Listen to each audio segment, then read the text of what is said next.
തിരഞ്ഞെടുപ്പിനോടനുബന്ധിച്ച് ഇതര സംസ്ഥാന തൊഴിലാളികൾ മടങ്ങിയതോടെ കർഷകർ ആശങ്കയിലാണ്. എറണാകുളം ജില്ലയിലെ പൈനാപ്പിൾ കർഷകരാണ് പ്രതിസന്ധിയിലായത്. വിളവെടുപ്പിന് തൊഴിലാളികളെ കിട്ടാത്തതോടെ പൈനാപ്പിൾ വിളവെടുപ്പ് മുടങ്ങിയ സ്ഥിതിയാണ്. കനത്ത വേനൽ സമയത്താണ് സാധാരണഗതിയിൽ പൈനാപ്പിൾ വിളവ് നടക്കുന്നത്. വിളവെടുപ്പിന് പൈനാപ്പിൾ പാകമായെങ്കിലും വിളവെടുക്കാൻ തൊഴിലാളികളെ ലഭിക്കുന്നില്ല. വിദഗ്ധരായ തൊഴിലാളികളാണ് ഇതിനായി ആവശ്യം. എന്നാൽ ഇവർ കൂട്ടത്തോടെ നാട്ടിലേക്ക് മടങ്ങിയതോടെ വിളവെടുപ്പ് പ്രതിസന്ധിയിലാണ്.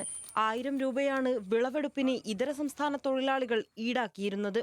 എന്നാൽ തൊഴിലാളി ലഭ്യത കുറഞ്ഞതോടെ നാട്ടിലുള്ളവർ 2800 മുതൽ 3000 രൂപ വരെയാണ് കർഷകരോട് ആവശ്യപ്പെടുന്നത്. പശ്ചിമ ബംഗാളിൽ നിന്നാണ് കൂടുതൽ തൊഴിലാളികൾ വന്നുകൊണ്ടിരുന്നത്. അവിടെ ഇലക്ഷനാണ്, പിന്നെ അടുത്ത മാസം അവരുടെ നൊയമ്പുണ്ട് മുസ്ലിംസിൻ്റെ. അതുകൊണ്ട് എല്ലാ പണിക്കാരും കയറി പോയേക്കുവാണ്. അതാണ് ഈ കൂലി കൂടാനും തൊഴിലാളി ക്ഷാമം നേരിടാനുള്ള പ്രത്യേക കാരണം. പിന്നെ വിലയിടിവ് വല്ലപ്പോഴും ഉണ്ടാവാണ്. എന്നാലും അടുത്ത കാലത്തെങ്ങാനും ഇത്രയും ഒരു വിലയിടിവ് പൈനാപ്പിളിന് ഉണ്ടായിട്ടില്ല. വിലയിടിവെന്ന് മാത്രമല്ല, ഇത് എടുക്കാൻ ആളില്ല, പണിക്കാർക്ക് ക്ഷാമം. ഞങ്ങൾ അതിരൂക്ഷമായ പ്രതിസന്ധിയാണ് നേരിടുന്നത്.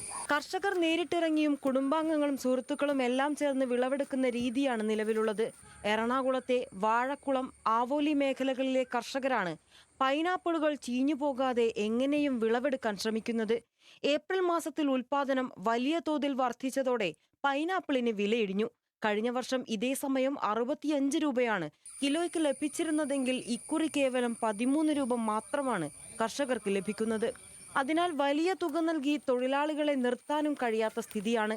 തെരഞ്ഞെടുപ്പിന് പിന്നാലെ തൊഴിലാളികൾ മടങ്ങിയെത്തിയില്ലെങ്കിൽ പൈനാപ്പിൾ കൃഷിയടക്കം കടുത്ത പ്രതിസന്ധിയിലാകും.